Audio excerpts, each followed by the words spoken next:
Hace mucho que no hacíamos unas historias de la música y esta es una historia de la música que tengo muchas ganas de hacer, así que vamos a las historias de la música.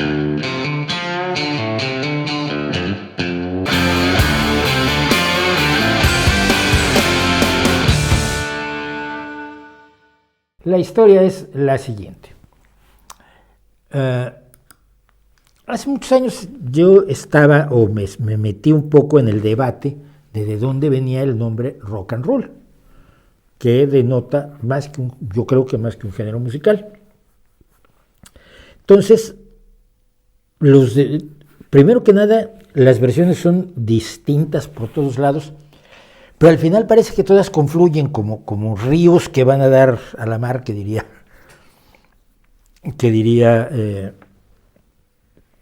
Coplas a la muerte de su padre. Entonces dice que una de las primeras referencias al rocking and rolling, o sea, balancearse y rodar, es una frase utilizada por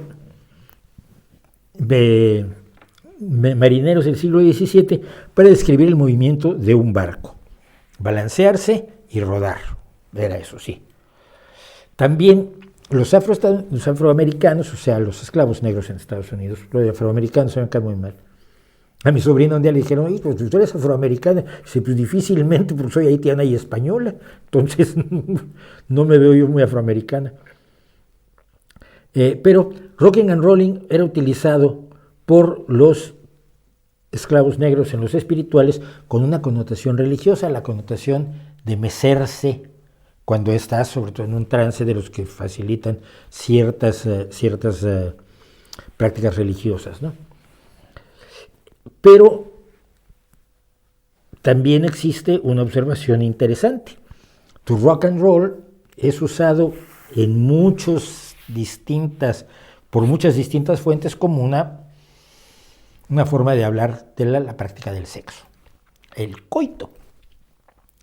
En 1881, el 25 de abril, por primera vez las palabras rock and roll entran en una canción.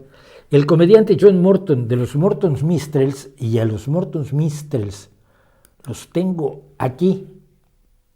No, a ellos no los tengo a estos otros. Bueno, pero estaban los Morton's Minstrels. Vamos a dejar estos aquí.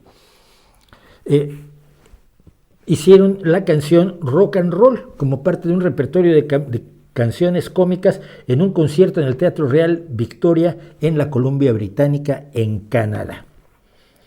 Una canción cómica llamada Rock and Roll Me, roquéame y roléame, o sea, méseme y ruédame, fue interpretada por Johnny Garner y los Moores Troubadours durante una actuación en Australia en 1886, y un crítico de periódicos escribió que Garner era tan divertido que la agencia se balanceaba y rodaba de risa. Este sí es el Edison Mel Quartet. Arriba a la izquierda tenemos el Edison Mel Quartet, que grabó entre 1896 y el año 1900 The Camp Meeting Jubilee, con la letra Keep on rocking and rolling in your arms. Quiero seguir rodando y balanceándome en tus brazos, rodando y balanceándome en tus brazos, rodando y balanceándome en tus brazos, en los brazos de Moisés. Y esto me recuerda, por cierto, que hay una espiritual que dice Rock my soul in the bosom of Abraham, mece mi alma en el pecho de Abraham. De Abraham, obviamente, el profeta, el padre de los tres monoteísmos que padecemos. Finalmente, abajo a la derecha tienen ustedes a Trixie Smith, que en 1922 escribió la balada de blues My Man Rocks Me with One Steady Roll. Mi hombre me balancea con un rodado continuado, que pilla el nombre en transición porque significa igual sexo que baile. Estás bailando, pero yo siempre he dicho, yo llamo a la práctica del sexo también con frecuencia la llamo el tango horizontal, salvo cuando no se hace en horizontal, que también es una posibilidad, por si no lo sabía usted. Y por aquel entonces, los Robinson Knights grabaron Rocking and Rolling en 1930. En 1934 las Boswell Sisters, que son las tres chicas que están arriba a su derecha, tuvieron un hit con la canción Rock and Roll de la película Transatlantic Merry-Go-Round, donde se hablaba del movimiento del barco en el mar.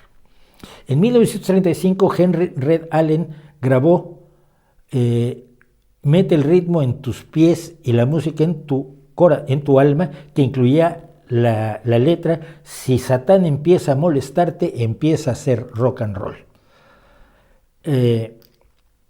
Para los años 40 el término rock and roll se estaba usando en reseñas por el columnista de Billboard, Maury Ordodenker, que decía que algo era una canción espiritual que era muy rock and rolling, que realmente los rockeaba, ¿no?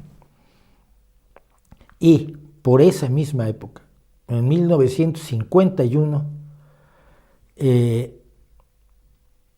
un señor llamado Alan Freed, que es el señor que tienen ustedes a la izquierda,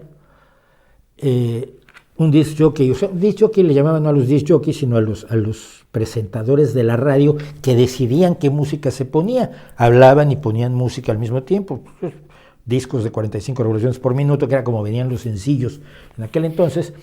Y Alan Freed empezó a transmitir música de rhythm and blues y country para un público multirracial. ¿Qué es lo que pasa?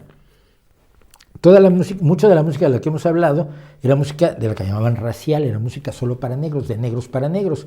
Alan Freed es el que empieza a romper esto, que luego rompería abiertamente Elvis Presley, por supuesto, porque Freed tocaba directamente los sencillos de los negros sin esperar que un cantante blanco hiciera el cover. Por ejemplo, Hound Dog, que no escribió Big Mama Thornton, lo tuvo como éxito Big Mama Thornton, que es barboniquera, baterista, cantante y compositora de blues, 2 o 3 años antes que Elvis Presley. Pero la gente en Estados Unidos se dio a conocer el Hound Dog con Elvis Presley, no con Big Mama Thornton, que por cierto es la que escribió Ball and Chain, el blues, uno de los blues más famosos de Janis Joplin. Entonces, Freed empezó a usar la palabra rock and roll para describir el tipo de música que lanzaba por la estación. Es decir, rhythm and blues, country moderno, blues negro, como diría Muddy Waters, el blues tuvo un hijito y le pusieron rock and roll. Y a partir de que Alan Freed hace esta historia, a este género se le empieza a llamar rock and roll. ¿Qué caracteriza musicalmente el rock and roll? Bueno, ocasionalmente el uso de la nota azul o la nota disonante que usa el blues, que me acuerdo es la quinta disminuida, mi teoría musical no da para tanto, y es música en 4/4 con lo que se llama el contratiempo. Y esta es una de las características del rock, incluso cuando en la canción de Chuck Berry de Give Me the Rock and Roll Music, que los Beatles hicieron el cover, se dice it's got a backbeat, you can't lose it. Tiene un contratiempo que no te puedes perder. Y la gente de los países latinoamericanos o hispanoparlantes siempre tiene este problema con la música de Estados Unidos, con el blues, con el rock y demás. Voy a poner un caso. Si tú tienes esta canción, ¿no? Rock my soul in the bosom of Abraham, rock my soul. Es 1, 2, 3, 4. Los latinos aplaudimos en 1 y 3. Rock my soul in the bosom of Abraham, rock my soul in the bosom of Abraham. Y entonces vienen los cantantes de soul y te dicen, no, contratiempo. En vez de rock my soul, es rock my soul in the bosom of Abraham, en 2 y en 4. Aplaudes en 2 y en 4. Y ese contratiempo es de las primeras cosas que caracteriza al rock. Luego el rock se desarrolla para todos lados y por eso yo digo que no es un género musical, sino es una forma de ver el mundo. Empiezan con canciones como Rock and Roll is Here to Stay y canciones que se dedican al rock, como la que tengo que es The Heart of Rock and Roll de Huey Lewis and the News, o Billy Joel y Still Rock and Roll to Me. resumiendo por lo que dice el escritor Robert Palmer, el rock and roll fue un producto inevitable de las interacciones sociales y musicales entre los blancos y negros en el sur y el suroeste. Sus raíces son una madeja compleja. La música de las iglesias negras influyó al blues. El blues rural influyó a la música folclórica blanca y la música popular negra de los guetos del norte. El blues y el pop negro influyeron en el jazz y demás. Pero el proceso más importante fue la influencia de la música negra sobre los blancos. Y esto se lo digo sobre todo a los que siempre salen, pero el rock es música occidental. Pues sí, del África occidental más bien, o en gran medida del África occidental, porque no es una música esencialmente blanca. Y es una música que viene directamente del blues. Yo recuerdo mucho cuando Sonny Boy Williamson II, que un gran armoniquero de blues, que le robó el nombre a Sonny Boy Williamson, el primero, que también era armoniquero, o armonicista, como me quieren decir algunos, dijo alguna vez que los chicos en Europa, porque fueron en varias veces en unas caravanas de blues que llevaba Willie Dixon, decía que los chicos de Inglaterra tenían muchísimas ganas de tocar el blues, pero cuando quieres algo mucho en inglés se dice you want it so bad, lo quieres como so bad, es muy malo porque son muchas las ganas que tienes. Y luego decía, lo tocaban so bad, tan mal.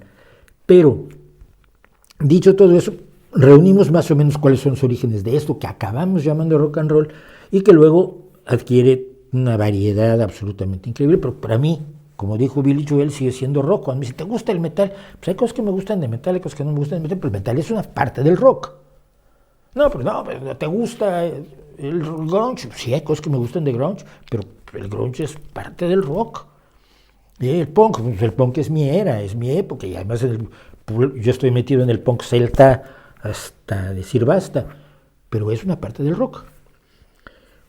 Yo lo que más escucho no es rock, y esto es interesante, porque la gente me identifica mucho con el rock. Traigo aquí la frase de los Rolling Stones, it's only rock and roll, but I like it.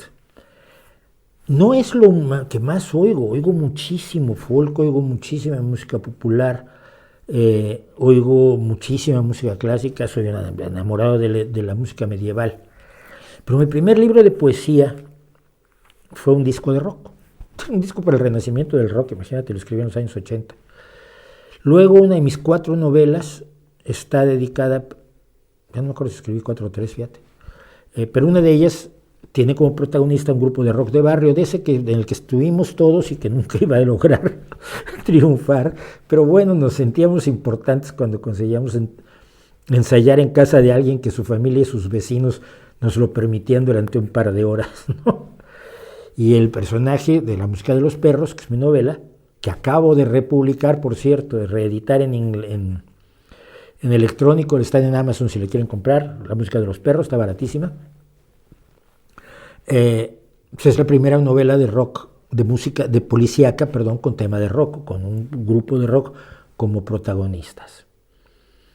Pero lo mío no es, yo no vivo pensando en el rock, no soy como esa gente que realmente vive al tanto y lo que está pasando en el rock y estudian y saben un montón de cosas. Yo soy un aficionado, no soy un experto ni un académico del rock, pero es mi forma de vida.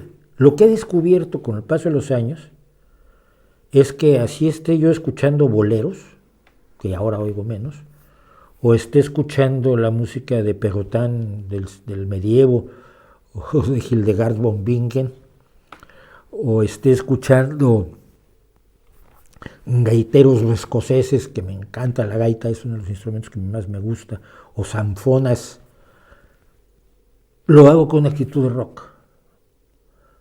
Es mi punto de vista, es mi forma de ser, aunque no sea la música que más escucho en este momento, ¿no?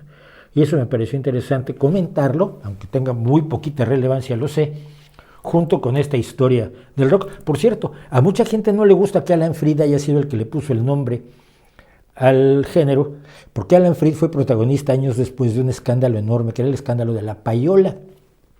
O sea, que estos DJs de radio las disqueras les daban dinero para que pusieran más los discos de sus artistas.